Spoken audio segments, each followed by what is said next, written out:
I remember when we were throwing the first fish party, and we were getting nervous. Like, what if we threw a party and no one showed up? But then the party was great. There was a lot of people there. It was fun. Joe Biden and Kamala Harris had that nightmare come true. It was only your nightmare. It was not mine. You've never had that nightmare to throw a party and no one ever shows up? Well, my mom once sent the wrong address to the wrong date on a birthday party. So like 4 people showed up when I was like 10. So it's nothing that I've like been like worried about. But that was my mom's fault.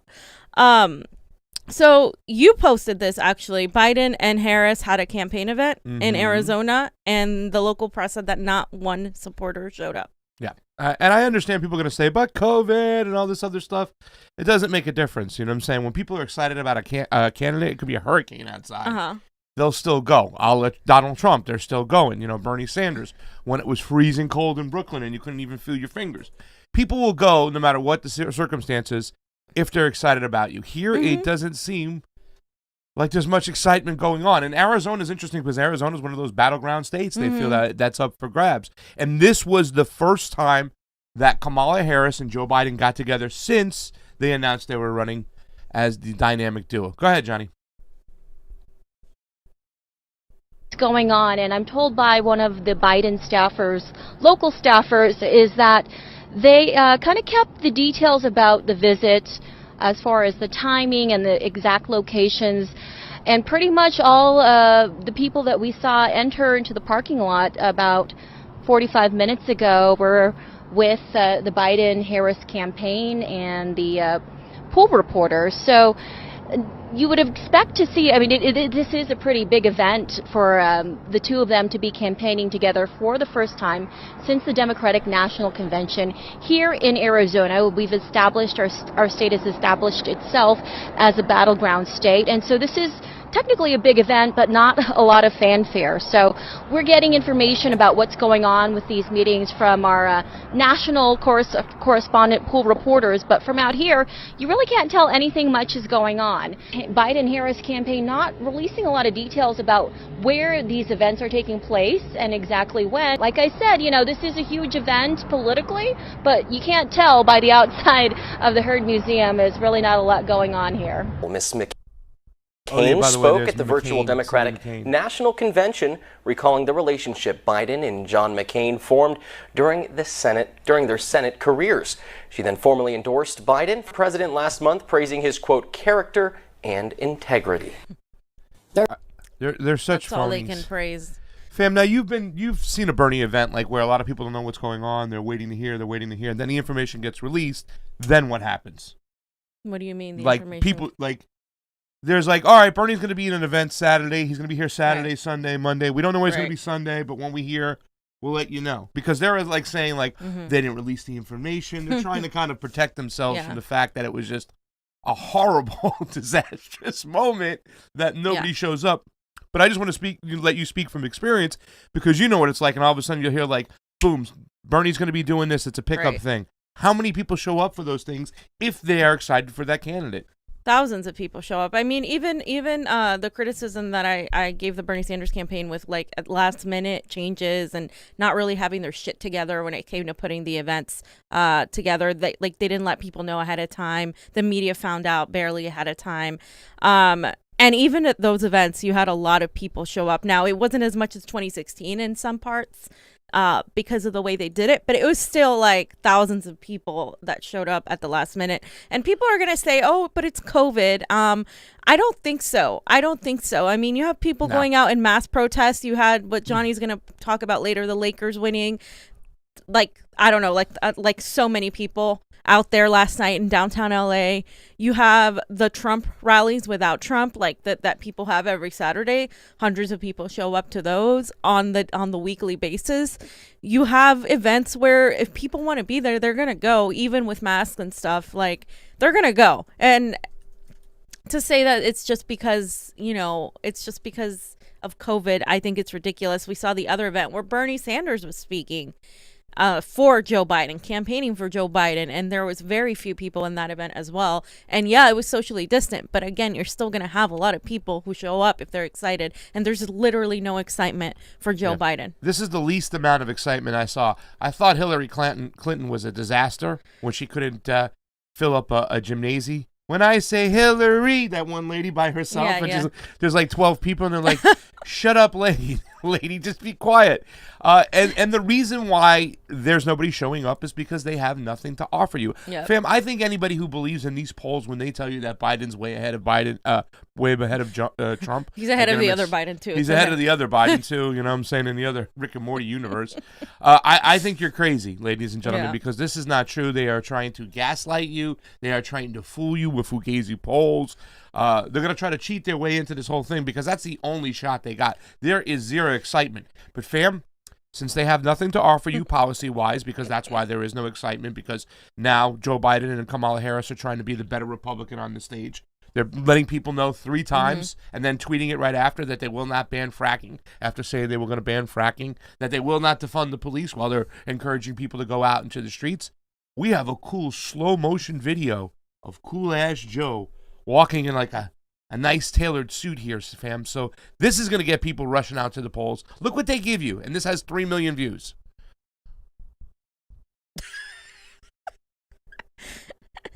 Fam, what is behind the mentality of the organization of the campaign right now that's running this? An idiot, moron. I don't know what to tell you. I mean, that's just, what is that?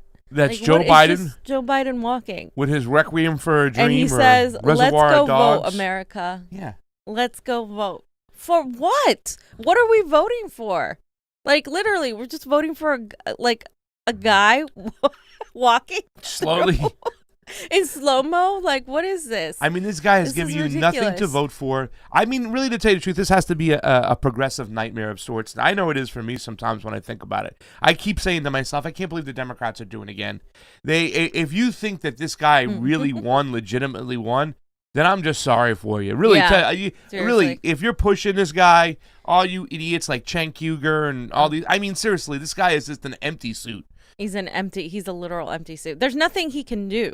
He can't have an add-on policy because there's no policy he supports that's much different than Donald Trump's. So it would be a waste of resources for him to even do that, especially since they're only targeting the audience of Republican moderates who don't like Trump. And that's the very small minority they're trying to target. So it's kind of like, it's just kind of pointless for him to do anything more than this. It's just kind of a joke. I feel like this whole thing is a joke. I feel like both of them don't want to be president. I feel like this is like, I don't know what to say about this. I mean, this is just sad. Well, it's really sad. It is sad. It really, to tell you the truth. I mean, and it's also enraging considering the fact that people are, on the daily, like now I'm hearing people are going to be unemployed again. Even the ones that had their jobs before, they're going to lose that job because businesses aren't getting any help. And I speak to some people who have small businesses whenever I encounter them, and they're not happy with the situation at all. They definitely don't like the way things were handled in California regarding like the nail salons, regarding like all these people who work retail and restaurants. They definitely lost out versus like a Republican state like Florida, where you can criticize all you want how open they are, but their numbers are actually better than our numbers, which is interesting. And they have people have been working. Yeah. So you can take it or leave it. You can be like, well, that's, but the fact is nobody really, the government, the Democrats and the Republicans didn't handle the situation right, and people are hurting. But instead of addressing those concerns, you just do that. Yeah, I mean, it's just the epitome of what the Democratic Party stands for. That's all. That's it. Platitudes and just like little Shazams, little photo Shazams, little videos and stuff like that. Fam, I was stuck on a flight, had to watch a little news. I didn't watch this much this time because I try to sleep as much as I can, but it's the same mentality. You know what I'm saying? It's like Donald Trump bad, he's awful. You got to vote for Joe Biden to restore some decency and sanity to the Oval Office. But the thing that's really bothering me is the way that some of these elitists and these little doctors, whatnot, they chastise people about like, well, you're doing the wrong thing. I see people out in groups. I have not gone to a restaurant inside myself for months and stuff like that. I understand that, doctor, whatever. I'm like, doctor, most people that are getting infected with the coronavirus are going out there because they have no economic solution to what needs to be done. And nobody's talking about that. Nobody's talking about the fact that, and you can hold the president accountable for this one. You know what I'm saying?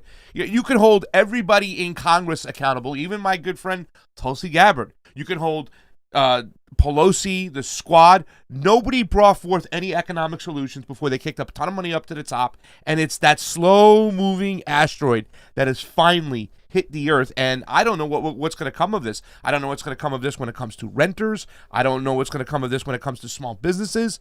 But I know that Joe Biden looks cool, like a 90-year-old Terminator of sorts from the Terminator 4, walking cool. But, fam, he did pick up a good endorsement over the weekend. Oh. Yeah. Putin trolls Biden. Communists and Dems share a common value, while Trump's record is hard on Russia.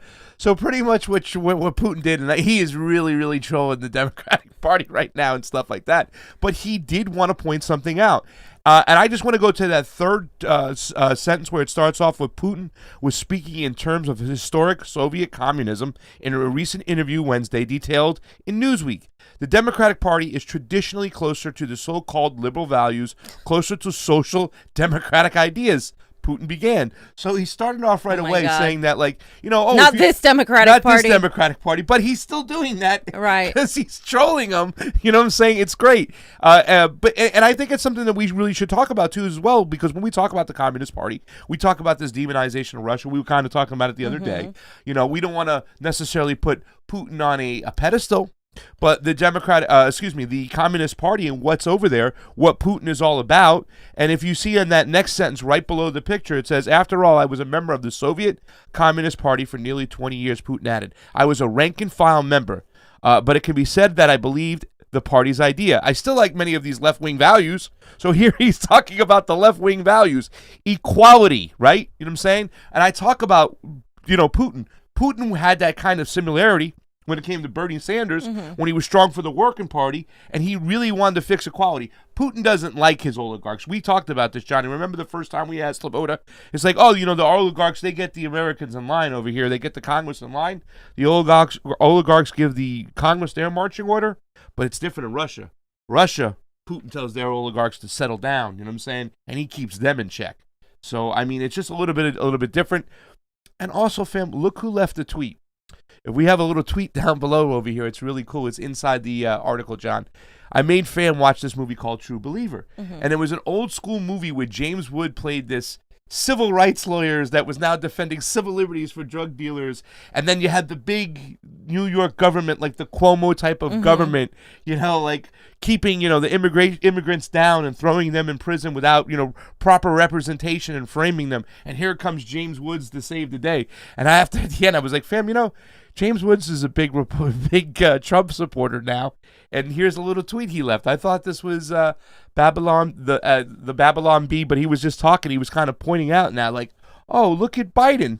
Biden's the one close with Russia, not Donald Trump. So I mean, it's interesting because I don't think Putin represents an actual communist party any longer. I mean, his government is more of a nationalist type of government, definitely heavily nationalist. A lot of the times because of the United States' attempt to really infringe on them. That's why a lot of these countries tend to be nationalists. I would say Putin is definitely to the right of the Communist Party, but it's interesting that he's mocking Joe Biden because a lot of people have said that Trump and Putin are like BFF when Trump has been extremely harsh on Russia, like sanctions and with the sanctions, with everything, and like letting treaties expire. I literally was called like a Russian asset at least 3 times yesterday for saying that I'm not voting for Joe Biden. And it's really interesting. Like, it happens so much. And it's not just coming from the neoliberals now. It's coming from a lot of the neo-progressives who are buying into the Russiagate story, even today, 3 years later, as it was declassified that it was completely false. So I don't understand this obsession with painting Putin and Trump as best friends when in reality, Joe Biden, and the thing is, the Democratic Party plays into it. They're like, oh, Trump and Putin, even though Donald Trump, policy-wise, has been hard on Putin. Yep. So and when you talk about Putin too as well, we talk about like the nationalistic things and the cultural issues and the social issues, definitely to the right. Yeah. But when it comes to a lot of the economic issues, like he's kind of on par with that, equality and whatnot. He was a card-carrying member of the Communist Party for years. That hammer and sickle represents the workers. You know what I'm saying? So, when it comes to those situations, it seems like he is definitely like, closer to what we want as far as like equality. I mean, when people say, are you a communist of sorts? I'm like, no, I just want rights for workers. I want workers to benefit in this country. I want workers at the lowest level, whether it be sweeping the street or cleaning. I want them to have enough economic, financial help to buy a house and live comfortably and be able to go, have medical, their medical bills taken care of. So, I mean, Putin is kind of somewhat there closer to that than, the fact that I think he gets demonized all the time. And let's not forget, fam, the whole Russiagate thing, and this is something we should talk about, because people using the Russiagate thing, I had a debate recently, somebody Russiagated, you're being called a puppet online. We see it all the time. What are you, working for Russia and whatnot and stuff? For the neo-progressives out there who don't understand foreign policy, this will be a good start for you. Start off by saying Russiagate was fake. It never happened. It was made up by the Hillary Clinton campaign, and now we find, fam, all the money ties from Nancy Pelosi to CrowdStrike. Nancy Pelosi. Adam Schiff knew for years that they had no empirical evidence that Russia hacked the servers. They just wanted to make a buck. It's it. Really? They wanted to make a buck, but they also didn't want to take accountability for losing that election. So, the declassified information, too, from National Security Advisor Ratcliffe. It shows, Brennan's notes. He's got Brennan's notes. So now people tell me, oh, but you don't trust the intelligence agencies? What? Well, now they just declassified. That intelligence agency just declassified it. So now I trust it. Now you're telling me not to trust it? Do you see how stupid and contradictory that is? Not to mention the fact that it's just a knee-jerk reaction of neo-McCarthyite smears. Like, that's all it is. And it's really shitty because you're painting Donald Trump as the innocent person here, which is, like, not something you want to do in an election year anyway. But it's I want to point out a lot of the criticisms that are coming from the left on Putin is his social issues regarding the LGBTQ community, regarding how his government is really totalitarian on free speech. What do you say to that? Well, yeah, I'd like to know more about the free speech part and stuff. I haven't really dove into that because I know what the West tries to tell you. Now, we did talk to Sabota, too, about the whole homosexual thing. It's like, we understand that a lot of people are anti-Putin or can take the bait. The manufactured consent is because they think that Putin is just like, a civil, a human rights abuser of sorts, and that he, beats up gay people or jails them, whatnot, and stuff. When we talked about this stuff, it's not such true. Now, the way they won't allow a parade, they don't necessarily have the clubs in sight. You know what I'm saying? I don't think they'll have gay communities like us. But the thing that gets me a little bit pissed off is the fact is that I understand that might be important to you, but it's not the real issue and what's important when it comes to Russia. When it comes to Russia and geopolitics, there's one goal: don't go to war with them. Don't get shit blown up. Take care of our geopolitical issues. Let them get there. We were never always once. We didn't have gay rights. It wasn't that long ago. It wasn't that long ago as well. It was like 8 years ago. We have to understand this. We have to take a geopolitical mindset, step out of it, and say, okay, listen, culturally, I might not like the way they do things. Now, first of all, we don't know as much because we're not over there, too. Mm-hmm. We only know what the West tells us, so we have to dive deep to get the real information. But we might not like what's going over there, but we can't really judge that or have a relationship based upon their cultural differences than ours. You know what I'm saying? Human rights abuses is one thing. We can step in. We can say, hey, no. But, cultural differences in the way they handle things, we might look at them as bad. And I know a lot of progressives will be like, hell no, Putin's awful when it comes to homosexuality. Yeah, I kind of disagree with that because I think it's a human rights abuse to not let people live a normal life for their sexual orientation. Now, I don't think you should use that excuse to promote neo-McCarthyism and to promote more war with Russia. I don't think that's our business. I think at a certain point we have to step back and let the Russians handle Russia. And at a certain point, I feel like a lot of the left uses those excuses to vilify Putin. Not saying that they're not important, and not saying that some of it isn't abuse, but they use that mechanism to foment this hatred and this antagonism towards Russia, which eventually will and can and has escalated into confrontational foreign policy.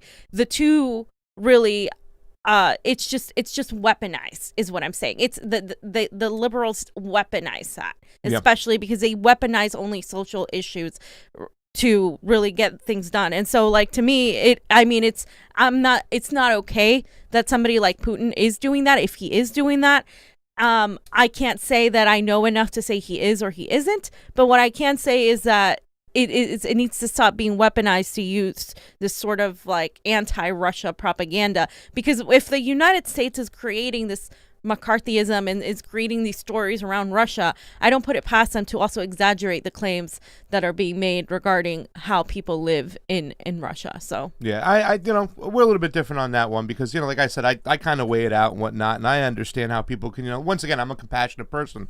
I want everybody to be loved and be freed, what I'm saying, stuff like that. But when I told you the other day when I was speaking, I was like, well, who do you think, like, who's bombed more gay people around the globe, United States or Russia? We bomb 40,000 people every year. There are some gay people who die in that. You know what I'm saying? There are some people of all races, color, and creed. Means. I mean, I know that, but you're once thinking again, big picture. That doesn't, yeah, change but the fact of what's going on. That does, to me, it weighs a lot more. Geopolitically, I want to keep us away from bombs. I want to keep us out of proxy wars. Us killing each other.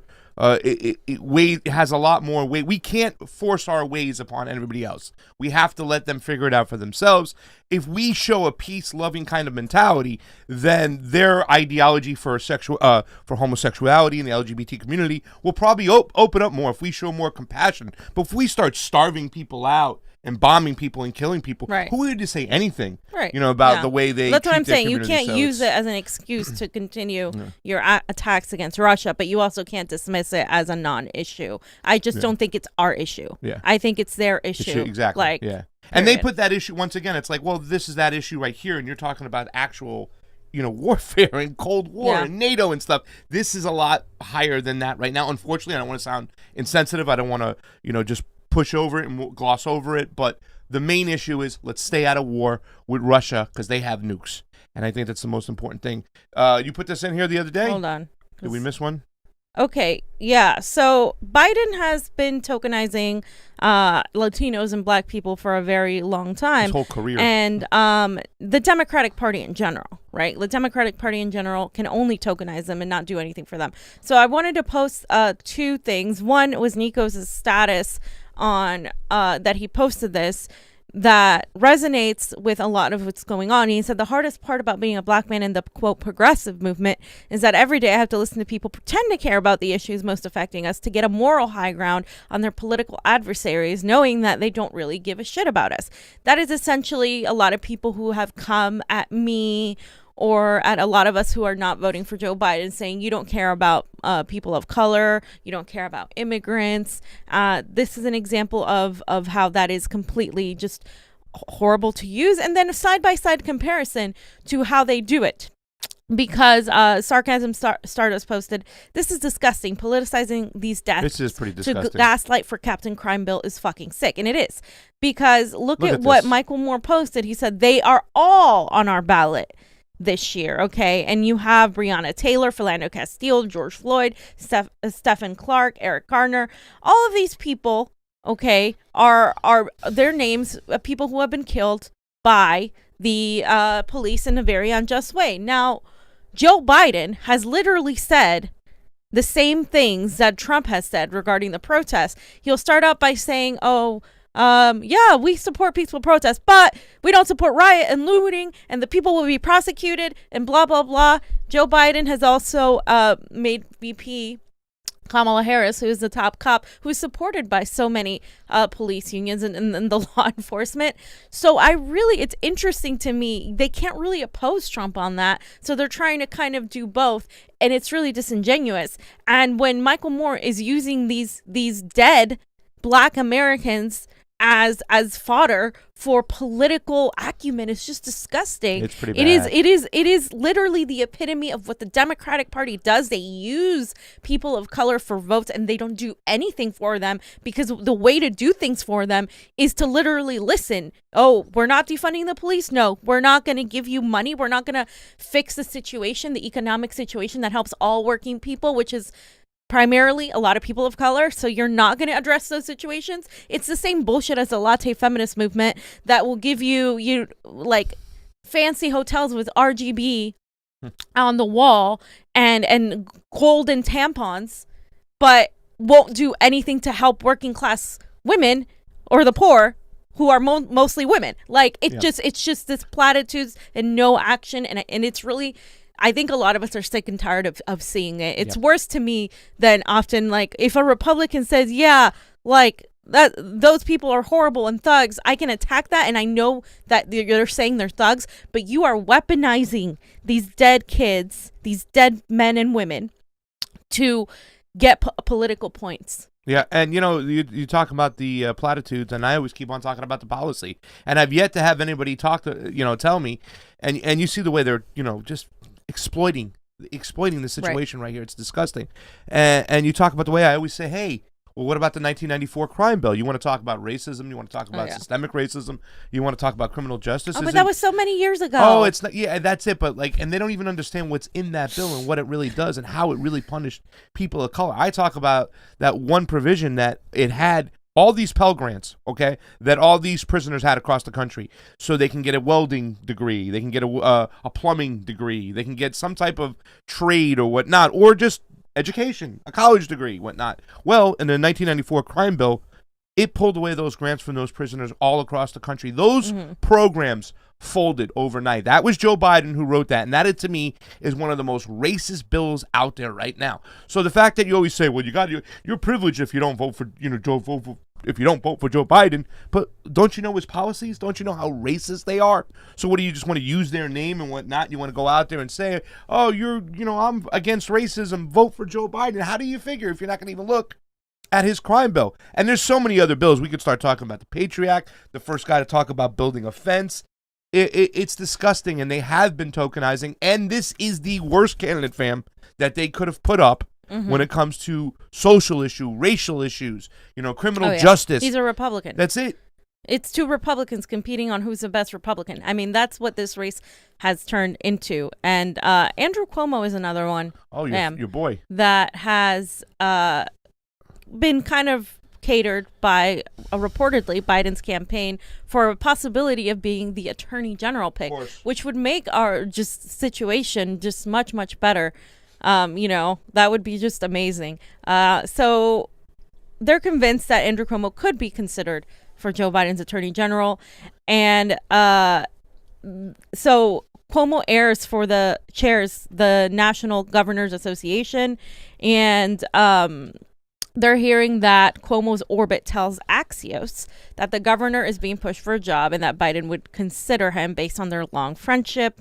And the attorney general, of course, would be one of the most politically powerful, I think, positions, and it would be definitely high profile. But to me, an attorney general is about, the law, and it has a lot of power on their hands. This would be horrible. If Biden were to somehow win, this would be absolutely horrible. And people want to pretend that voting for Joe Biden is going to give you somehow progressivism. I don't know why you would think that, but they do, that it's going to be a little bit better than Trump. But it's like, Andrew Cuomo? Yeah. Seriously? Yeah. It's kind of funny because I was the other day, Johnny, when I saw that, and I know we're going to get to it later in the show, the list of things. I'm like, we got to get out in front of Garcetti's house and get out there with these demands and stuff. But when I remember going out to one of the last protests in front of Garcetti's house, all these different groups were talking. And this one young lady named Sabrina talked, and she says, you know what they are, those cops over there? They're class traders. They are class traders. And I was like, wow, that's a good thing. I've never heard anybody say that in a speech. Well, Andrew Cuomo takes more money from billionaires, from the biggest billionaires in this world, than any other politician. So you want to talk about the class trading that's going to go on? Yeah. When a lot of people insinuate that a lot of the laws that are in place are just for the rich to steal from the poor.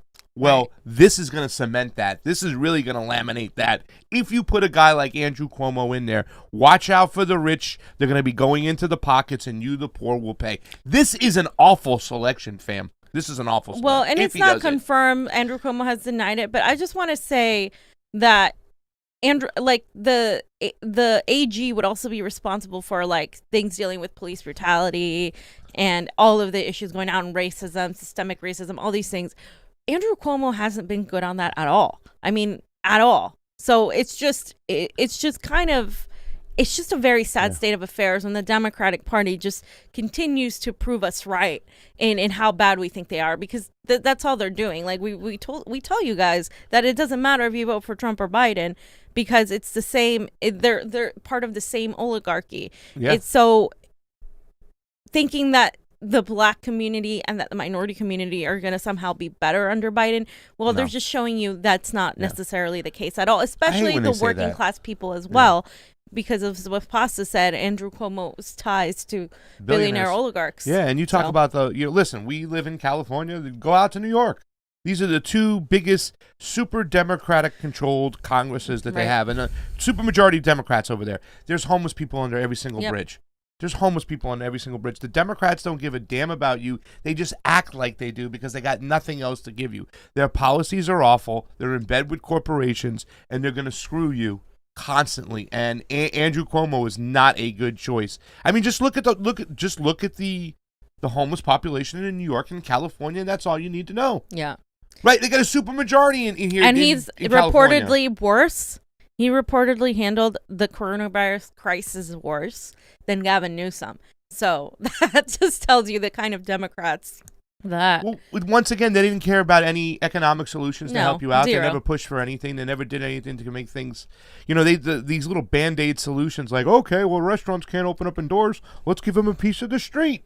So if you give them 3 tables and then they lose 30, is that going to really help them out? Right. That's not a good solution, especially with the profit margin in restaurants, which is so small. And that's a big part of our economy. You know what I'm saying?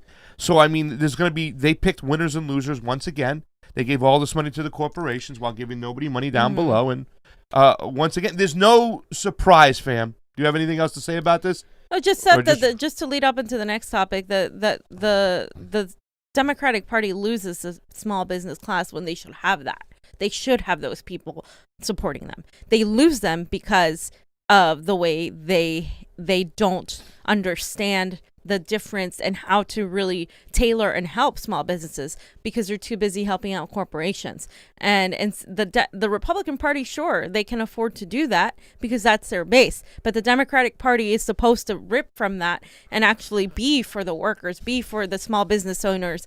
And instead, a lot of these small business owners vote Republican because they feel like the Republicans take care of them more, which is also false.